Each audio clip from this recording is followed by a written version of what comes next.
Okay, let's start. To start with, I want everyone to know a little bit of you. So can you please give us your name, age, and where you're from? My name is Yossi. I'm 53 years old, originally from Israel. I have moved quite a lot. I first relocated to the UK in 2000, and my dates are really bad. I think it was 2006. We lived for 7 years in London, and then I moved to the US. We lived 10 years in New Jersey, and about 4 months ago, we moved here to California. Nice. Oh, so why did you go to London? What were you doing there? So my background is IT. I started as a programmer, went on to managerial roles. Eventually, I was a VP and account manager for a large company in the telecom industry. So in the UK, I worked for my company, which we provided services to T-Mobile and Orange. Then I had another relocation opportunity to New Jersey, to Philadelphia, to work for Comcast, which is the biggest cable company in the world, until I Nice. kind of moved away from my IT world to what I'm doing now, which is also management, but in a different role. I came in because Neil is a childhood friend, and I was kind of, after 25 years in the same industry, I was looking to do something else, and that was an opportunity for me. Nice. So when did you start in the Hamas Republic? Started in House Republic in a temporary position about 3, 4 years ago, but full time about 2.5 years. So you said you started with another tasks before, not full time? Yeah, I after I quit my job, I started by opening a Hummus Republic. I was actually the Oh, first franchisee of the Hummus Republic in Philadelphia for about a year. It didn't work out, and I didn't really like this lifestyle of a restaurant owner. It's a lot of work. I worked part time for Near and did some other things in real estate. And then I went back to IT for a different company. I was managing all the Latin America accounts actually for a company for about a year and a half. And then I decided to make a full move and quit everything and do a full time for the hummus. was it a good decision? Yeah, of course. You're happy? Yeah, first of all, you're working with a friend. It allows me a lot more freedom and decision making. And, it's a small business that we're starting rather than I used to Mhm. work for, multi-billion companies. And you're always like a little cog in the machine. No matter, I mean, we had a joke in our company. Our company, the company I work with, had about 40,000 employees. When I started, it was about 2,000 employees, 3,000 employees Oh, in the company. There was a joke in the company that I think it was true for me. No matter how much I got promoted in the company hierarchy, there still was the same level of hierarchies between me and the CEO remained constant. So I started as a programmer, and as the company grew, there were more and more, intermediate managerial roles. So I ended up as a VP, and still as a VP, I had about 6 different levels until I got to the CEO. yeah. So it's like in the Hamas Republic, your work has more impact. 100%. Yeah. Okay, let's go directly into the Hamas Republic. If somebody who didn't know the Hamas Republic asked you what the company does, what would you respond? How would you define the Hamas Republic? Orange Republic is a franchisor of a quick service restaurant in the Mediterranean space. And what do you think makes the Hamas Republic different from other restaurant chains? I think what makes us different is twofold. First of all, we are one of the first to bring the fast casual and build your own strategy into the Mediterranean space. I think Cava started before us. They had a lead on us. There are other competitors in that space, but we're one of the first. We're focused on providing multi-selection to our customers, right? So we're catering for vegans, vegetarians, people that are meat eaters. So we're not solely focused on only one type of customer. Our build out cost, what we aim to do is really put the Hamas Republic in reach for people that typically cannot get a franchise. So our build out cost is fairly low. Our operational costs are low. Our food cost is aimed to be low. The whole operation is really, really simplified. And now that you are mentioning the franchisees, what are the values that you think they should have? Is there any criteria to pick them, or what would they have to be part of the Hamas Republic? Well, I would separate like the ideal franchisee and the potential, the average typical franchisee. Right. So if I go to the ideal franchisee needs to bear in mind that he gets into this business and he's not a restaurateur. Okay, we're Mhm. not here to open like a restaurant and be a restaurateur. He's a business owner. He needs to focus on things that are critical for the business of restaurants, which is customer service, consistency, marketing, leveraging on the brand that we have. I'm not expecting them to try and develop new dishes or create uh, new flavors, right? That's not it. It needs to be focused on the operations of the restaurant, on the marketing of the restaurant, and on the efficiency of the restaurant with the aim of opening more than one location. Because just having one location of the Hamas Republic or any franchise for that matter, it's you're effectively buying yourself a job. You invest a lot of money, you invest about $500,000, and you're getting yourself a job that pays you, I don't know, 80, $100,000 a year. The key here is to think strategically about how do I open the first one, how do I make it successfully, and how I replicate it. And it's a lot easier to open the second one, and it's a lot easier to open the third one. And if you have five of them operating, this is where you start becoming successful.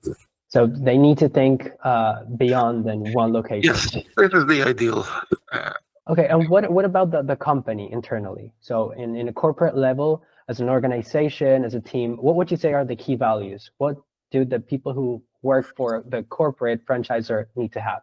the key values. I would say, first of all, they need to believe in the vision, right? Because we do have a vision that we are putting this brand and making it accessible for people that it was not accessible for them first to start with, and we're here to support them, right? The understanding that most of our franchisees does not have previous experience as restaurateurs or even as business owners, and our responsibility is to support them throughout the full life cycle, starting from when they sign a franchise agreement all the way to when they open and operate the restaurant.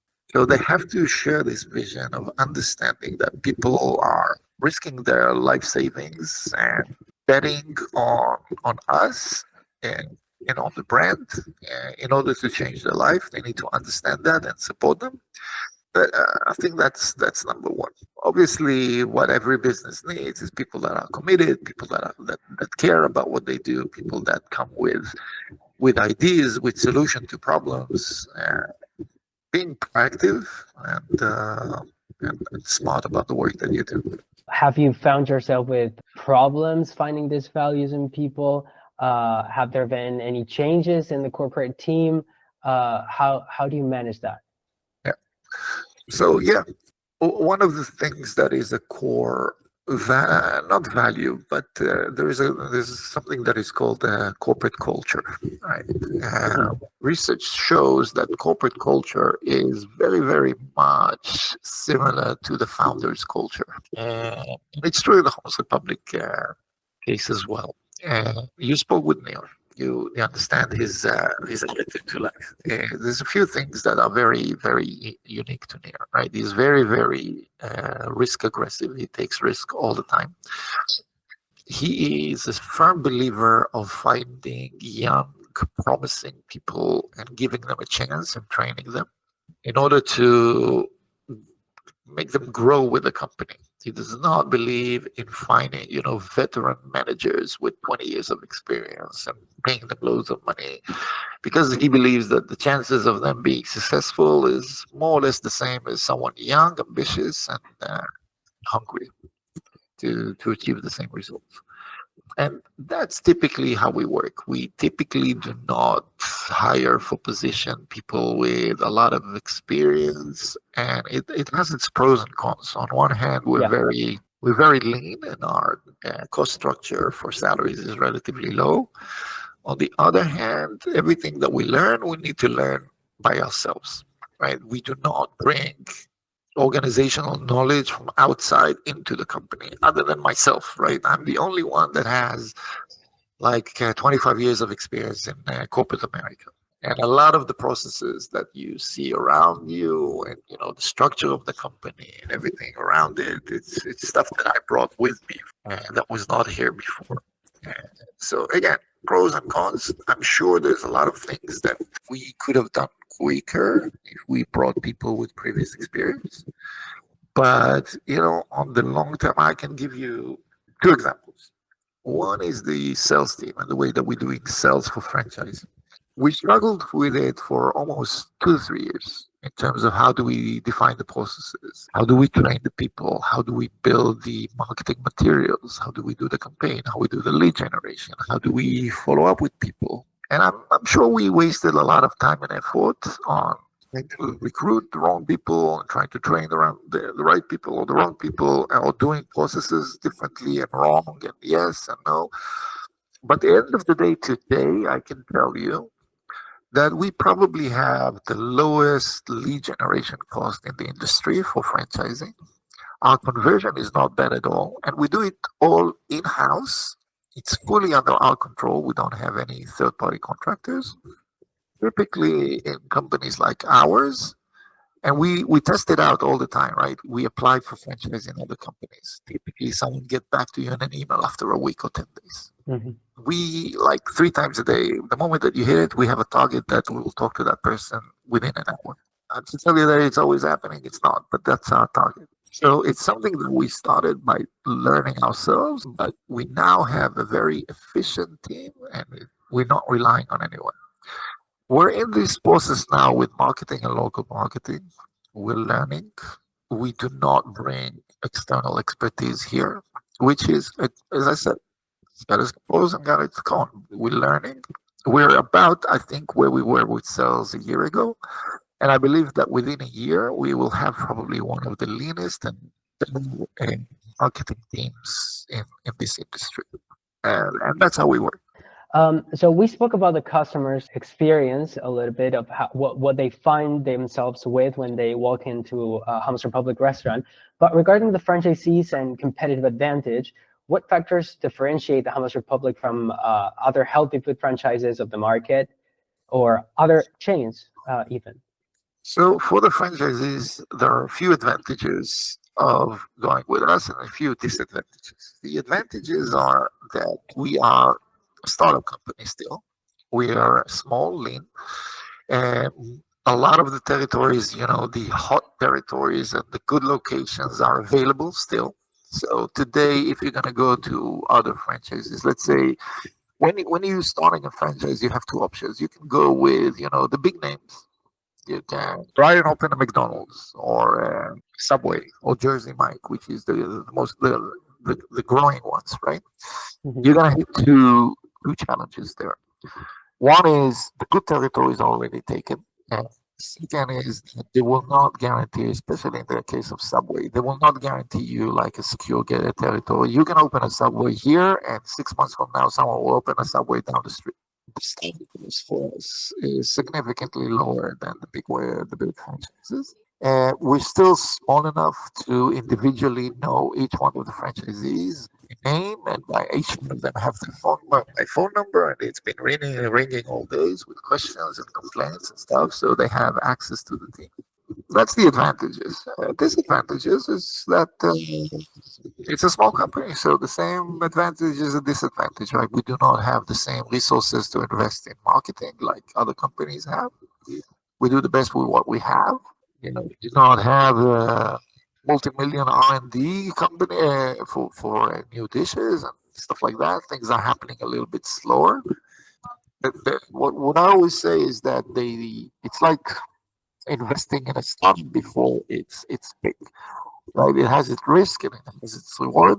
So if someone is open today, a House Republic in the heart of Houston, the the startup cost for that is relatively low. Mhm. 10 years from now, when we're going to be at the 500, 1,000 location, this location is going to be worth a lot more than what it is now because you started early. In every company or any project too, there are critical elements. So my question is, as a franchisor, what are those company areas, processes, things in general that you have to pay special attention to? It's very hard to pinpoint. I wouldn't say that there's anything. I mean, every aspect of what we do is extremely important for various reasons, right? So the sales of franchises is the engine growth for our company. The construction is both important for us to make sure that our locations are being built to standard, and also that we're opening location in the pace that we want to open. All the onboarding and training, it's important because this is the service that we provide. The ongoing support, the operations, it's important because this is where our franchisees are meeting us on the day-to-day basis. Marketing is extremely important because without it, we will not grow our sales and we will. Mhm. I mean, we want to have successful franchisees. Without successful franchisees, there is no business. There's nothing more critical than the other. I would say it's a matter of personality and experience. And that's why it's good for me and Neil to work together. Neil is very, very much focused on sales and growth. And I pay a lot of attention to operations and sustainability. And together, we can balance each other. So about the strategy, I wanna ask you about the strategy. What are the main goals first, and what is the strategy to achieve those goals? So we have two goals. One of our main critical goal is to reach the marker in which we are sustainable from royalties only, meaning that all the expenses of the company can be paid just by collecting royalties.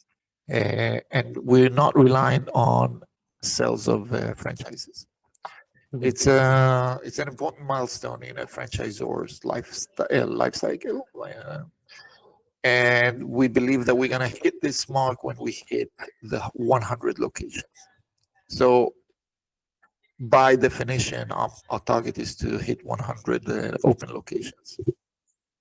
And another good statistics to always have in mind from all the franchises in the United States, and there are a lot of them, thousands and thousands and thousands, only 15% have hit the 100 location mark. Right. So for us, it's kind of a badge of honor as well, and a financial stability target. So that's the first target. The second target is that we have to increase the AUV of our franchisees. Today, we stand at a certain point around $550,000 a year Mhm. AUV. We need to bring it out to at least 750, 800, and we need our top ones to be over a million for two reasons. Actually, a lot of reasons. One is obviously for the sake of our franchisees. We want them to be profitable. We want them to be happy. I believe that every franchisee that will hit a million will automatically would want to open a new franchise, a new location. Second, the valuation of the company is determined by how profitable it is and what is the AUV for the locations. So it's a strong indicator on how strong the company is. And if we're looking to bring in investor at the latest stage, the stronger we have, the higher evaluation we're going to get to the company. Third, we will hit once we hit that target, the whole process of selling new franchises is going to be extremely simplified and easier. I mean, we will be able to actually, it's something that feeds itself. So today we accept people that has a certain level of financial stability and certain level of experience. Once we hit some level of success, like the threshold of success, when the demand is bigger than the offering that we have, we will be able to be more selective with our selection of franchisees. We will improve the quality of our franchisees. It will then translate to higher sales, and it will then translate to higher AUV, and it will then translate to it's a cycle that fits itself. And we see gradual improvement in all those parameters, but there is a certain point that you hit where the growth is going to be exponential. And what are you doing to get to that point? What are the steps that you have set? And so our strategy is based on three legs to achieve that. One is local marketing without our marketing team. So we have boosted our marketing team when we are working individually with each one of the franchisees in order to make sure that they're doing the steps that they need to do in their local area in order to boost their sales. The second one is technology slash digital. So we are launching a new app, a new loyalty plan. We are increasing our focus on third-party sales, promotions that we do, their analytics on what promotion works and what not. So digital channels, we aim to increase the sales over there. And the third one is a little bit more, I would say, long-term plans, but we do plan to open 2 to 3 flag stores in key locations where we're not necessarily going to look to make money, but to have a large volume of sales. And that will be helping both for the average AUV. It will be a marketing tool, in key positions, in key states, in key cities in the United States. And it will be kind of a window of what the next generation of House Republic locations are going to look like. So you said that you are gonna get to 3 years in the Hamas Republic In June, yeah. in June. So in these almost 3 years, first of all, what did you find yourself with when you started being the CEO of the Hamas Republic? And second, what were the biggest decisions that you would consider important or that had the biggest impact for the company? All right. So when I started, we had, I don't remember if it was 8 or 12 locations. How many do we have now? 42. We had a team of 4 people in the company that were doing everything. Everyone was doing everything. And mostly nothing, I would say. And so, when everyone is doing everything, nothing really happens. Some of them were making sales calls, some of them were doing training, some of them were doing like menus. It was really all over the place. The first thing I did is created a structure with different departments. Then we assigned people and said, this is what you do. You do not make sales calls anymore. That's what you do. You are a delivery manager. You are responsible from this point to this point. This is what you do. You are operation manager. You're doing this and that. And the sales team are the sales team, etc. So that's the first thing. The second thing is that we define new processes and tools for each one of the teams.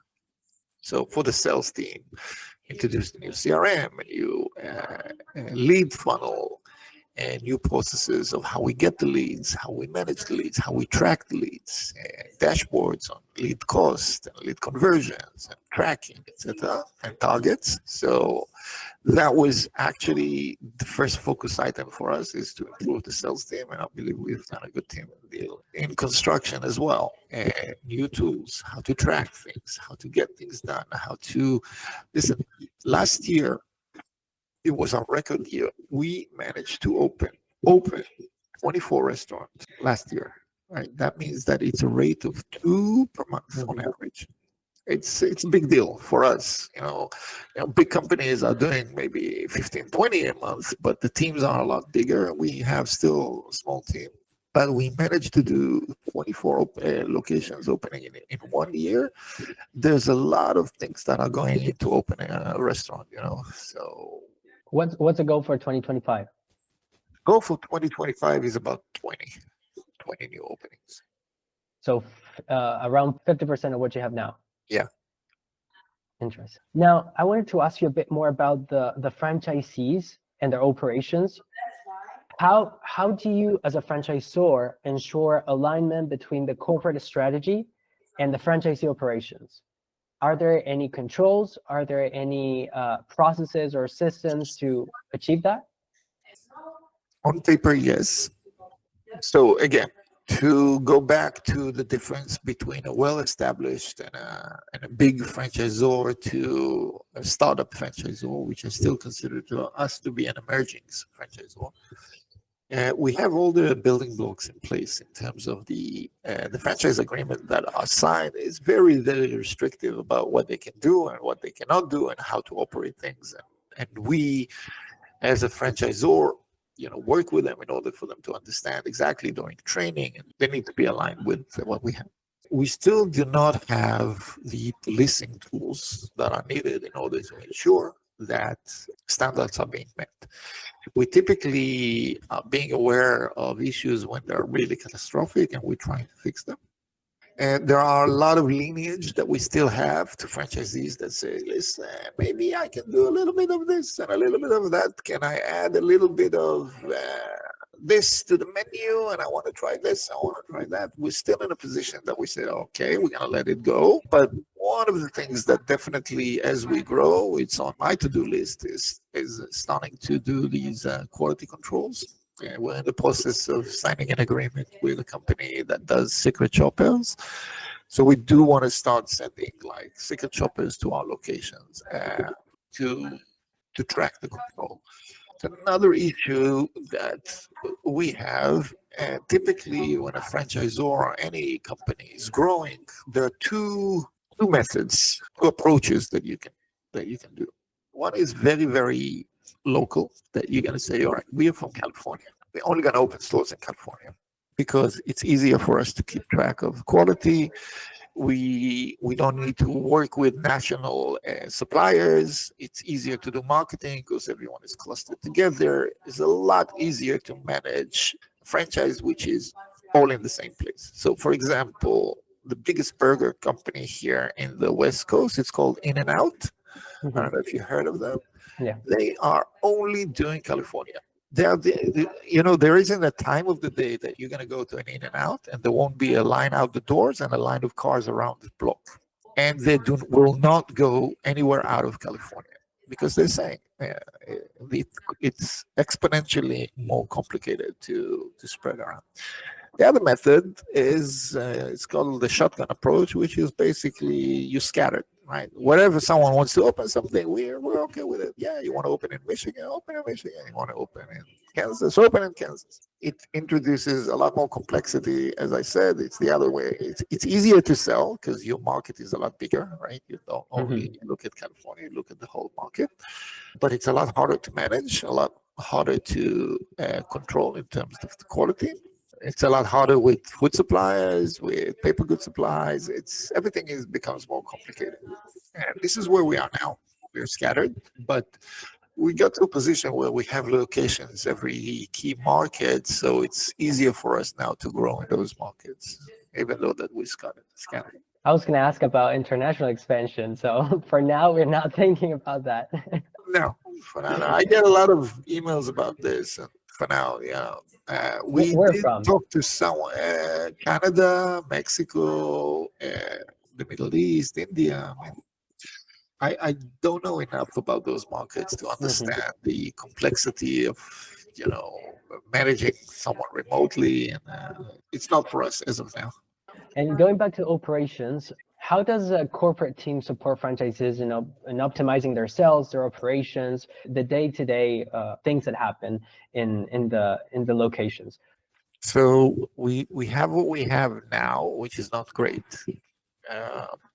We have a position which is called a success manager. Success manager is supposed to be the main focal point for a franchisee. They're supposed to intimately understand and know all the issues that they have, all the challenges that they have, their sales, and help them out with everything that is needed. Currently, it's done based on emails, phone calls, etc. So every franchisee has the phone number for that success manager.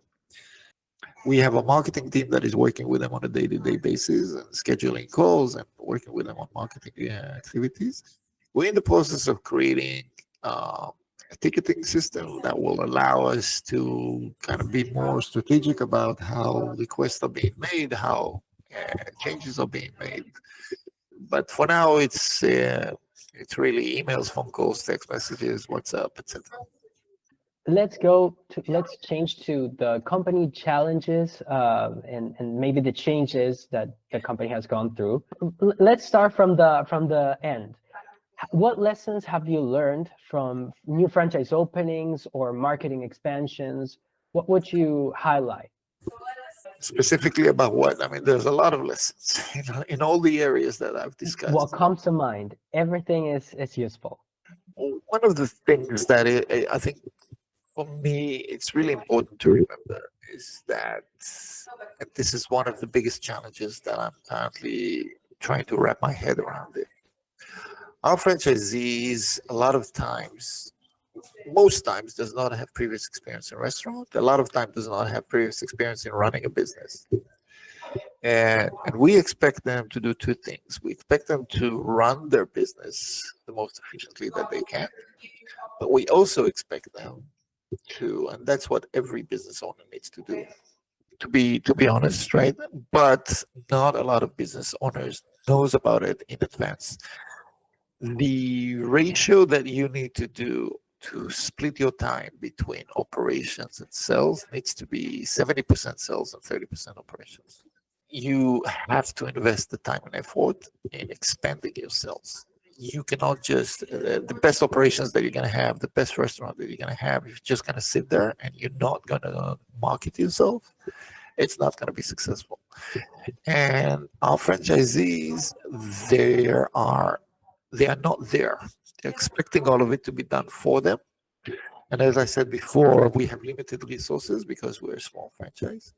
So really one of the biggest challenges that we have is for us to make them understand that there's another element, extremely important element of running a business, which is the outreach and the marketing of the business. Let's go to the future of the company. What do you think are the key strategic priorities in the midterm? So I would be speaking about maybe 10 years. You said that you wanted to achieve 500 locations, for example. What's the period for that? And what key strategic priorities would you set? The time frame to reach 100 is by the end of 2025, 2026. I'm sorry. Okay.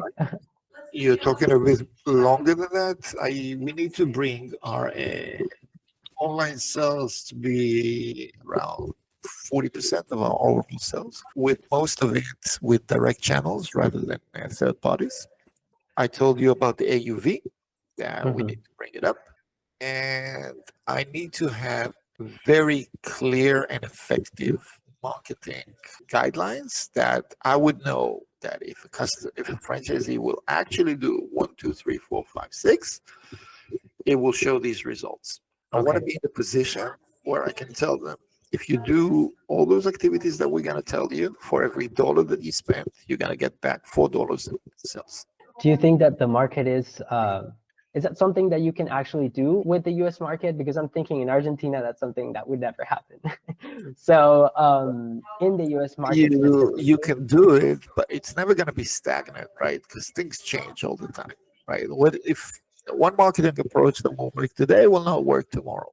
And so that's why it's important that we're going to have a set of tools. Because remember, we're scattered. So things that are working in Florida will not work in Michigan, and vice versa. So we need to have that our understanding of exactly what works and what doesn't work. But on the other hand, some things works all the time. You give free food, people will come. For example, for our grand opening, we did $3 bowls, and we put up the advertising for that. We had a line around. People were willing to stand in line for an hour to get a $3 bowl. Now, these are not poor people. These are Ventura upper middle class. We're still willing to stand in line because people always like a good deal. People always like to get value for the money. People like to get good food. So there's a few basics that are true always, and with some tweaks to individual market. two more questions. Yes. What are your expectations for your team in the short term? I want to know about that too You should myself. know about it. Yeah. My expectation for my team for the short term, I am a very, very much a process person. So my expectation that our processes will be perfect, and uh, every opening that we have is going to be better than the one that we've done before. My expectation is that they will look around and understand the targets that we're trying to achieve and tell me what we need to do in order to achieve them. And be players. That's it. And what about your expectations for yourself? To go as many motorcycle trips as possible in the next year. That's my number one goal. But give me the proper answer now because that was so good to make the cut there. So I thought of editing it like that, and I'll keep it like that. But give me the real answer now. Expectation to myself. Yeah, hard question, isn't it? Yeah, I do want. It's something that I always struggled with, and I'm working on it.